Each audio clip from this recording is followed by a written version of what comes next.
शरद जोशी की 5 लघु कथाएं। तो पहली कहानी है लक्ष्य की रक्षा।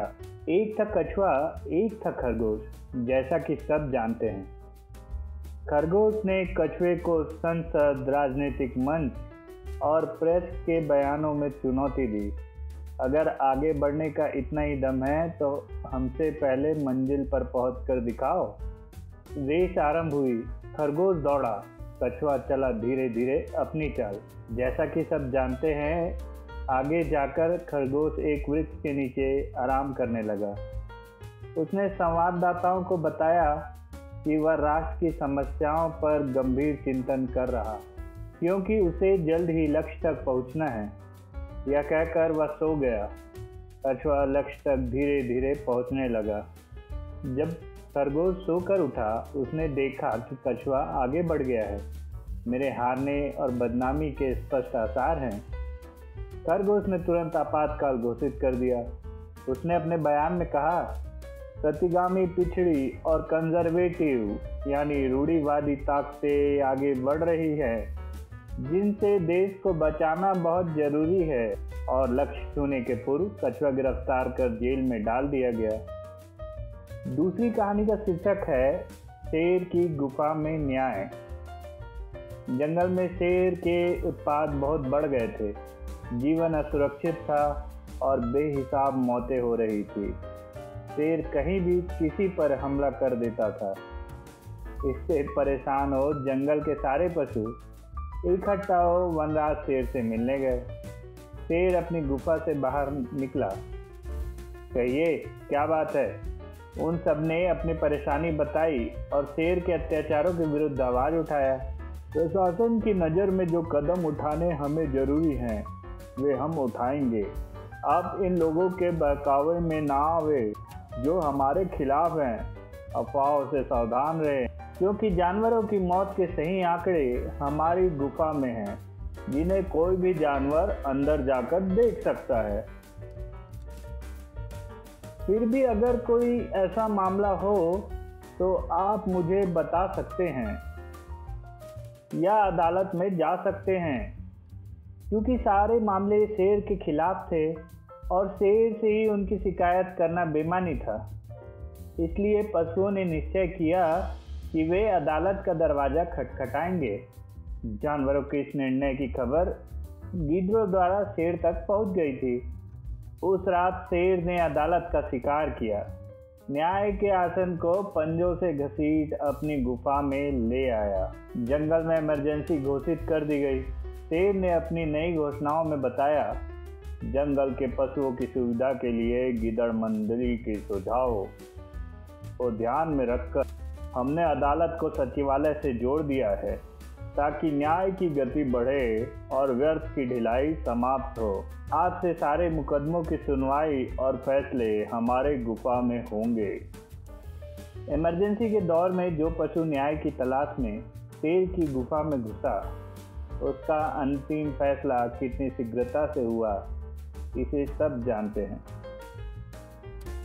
तीसरी कहानी का नाम है क्रमशः प्रगति। खरगोश का एक जोड़ा था जिसके 5 बच्चे थे। एक दिन भेड़िया जीप में बैठकर आया और बोला, असामाजिक तत्वों, तुम्हें पता नहीं, सरकार ने 3 बच्चों का लक्ष्य रखा है, और 2 बच्चे कम करके चला गया।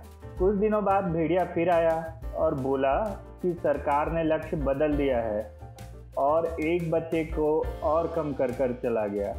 खरगोश के जोड़े ने सोचा, जो हुआ सो हुआ, अब हम शांति से रहेंगे। मगर तभी जंगल में इमरजेंसी लग गई। कुछ दिन बाद भेड़िए ने खरगोश के जोड़े को थाने में बुलाया और कहा, सुना है तुम लोग असंतुष्ट हो सरकारी निर्णयों से और गुप्त रूप से कोई षड्यंत्र कर रहे हो। खरगोशों ने साफ इनकार करते हुए सफाई देनी चाहिए, पर तभी भेड़िए ने बताया कि इमरजेंसी के नियमों के तहत सफाई सुनी नहीं जाएगी। उस रोज थाने में जोड़ा कम हो गया। 2 बच्चे बचे, मूर्ख थे। माँ बाप को तलाशने खुद थाने पहुंच गए। भेड़िया उनका इंतजार कर रहा था। यदि थाने नहीं जाते तो वे इमरजेंसी के बावजूद कुछ दिन और जीवित रह सकते थे। अगली कहानी का शीर्षक है कला और प्रतिबद्धता। कोयल का कंठ अच्छा था, स्वरों का ज्ञान था और राग रागनियों की थोड़ी समझ भी थी। उसने निश्चय किया कि वह संगीत में अपना कैरियर बनाएगी। जाहिर है उसने शुरुआत आकाशवाणी से करनी चाहिए। कोयल ने अप्लाई किया। दूसरे ही दिन उसे ऑडिशन के लिए बुलावा आ गया। वे इमरजेंसी के दिन थे और सरकारी कामकाज की गति तेज हो गई थी। कोयल आकाशवाणी पहुंची। स्वर परीक्षा के लिए वहां 3 गिद्ध बैठे हुए थे। क्या गाऊं? कोयल ने पूछा। गिद्ध हंसे और बोले, यह भी कोई पूछने की बात है। 20 सूत्री कार्यक्रम पर लोकगीत सुनाओ। हमें सिर्फ यही सुनने सुनाने का आदेश है। 20 सूत्री कार्यक्रम पर लोकगीत? वह तो मुझे नहीं आता। आप कोई भजन या गजल सुन सकते हैं? कोयल ने कहा। गिद्ध फिर हंसे। गजल या भजन? 20 सूत्री कार्यक्रम पर हो तो अवश्य सुनाइए। 20 सूत्री कार्यक्रम पर तो नहीं है, कोयल ने कहा। तब क्षमा कीजिए कोकिला जी, हमारे पास आपके लिए कोई स्थान नहीं है, गिद्धों ने कहा। कोयल चली आई। आते हुए उसने देखा कि म्यूजिक रूम में कौओं का दल 20 सूत्री कार्यक्रम पर कोरस रिकॉर्ड करवा रहा है। कोयल ने उसके बाद संगीत में अपनी कैरियर बनाने का आइडिया त्याग दिया और शादी करके ससुराल चली गई। आज की आखिरी कहानी है बुद्धिजीवियों का दायित्व। लोमड़ी पेड़ के नीचे पहुंची। उसने देखा ऊपर की डाल पर एक कौवा बैठा है जिसने मुंह में रोटी दाब रखी है। लोमड़ी ने सोचा, अगर कौवा गलती से मुंह खोल दे तो रोटी नीचे गिर जाएगी। नीचे गिर जाए तो मैं खा लूं। लोमड़ी ने कौवे से कहा, भैया कौवे, तुम तो मुक्त प्राणी हो। तुम्हारी बुद्धि, वाणी और तर्क का लोहा सब मानते हैं। मार्क्सवाद पर तुम्हारी पकड़ भी गहरी है। वर्तमान परिस्थितियों में एक बुद्धिजीवी के दायित्व पर तुम्हारे विचार जानकर मुझे बहुत प्रसन्नता होगी। यो भी तुम ऊंचाई पर बैठे हो, भाषण देकर हमें मार्गदर्शन देना तुम्हें शोभा देगा। बोलो, मुंह खोलो कौवे। इमरजेंसी का काल था। कौवे बहुत होशियार हो गए थे।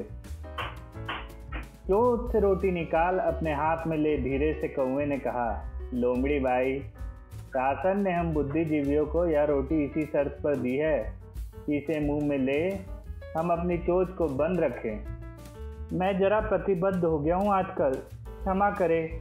यो मैं स्वतंत्र हूँ, यह सही है, और आश्चर्य नहीं, समय आने पर मैं बोलूँ भी।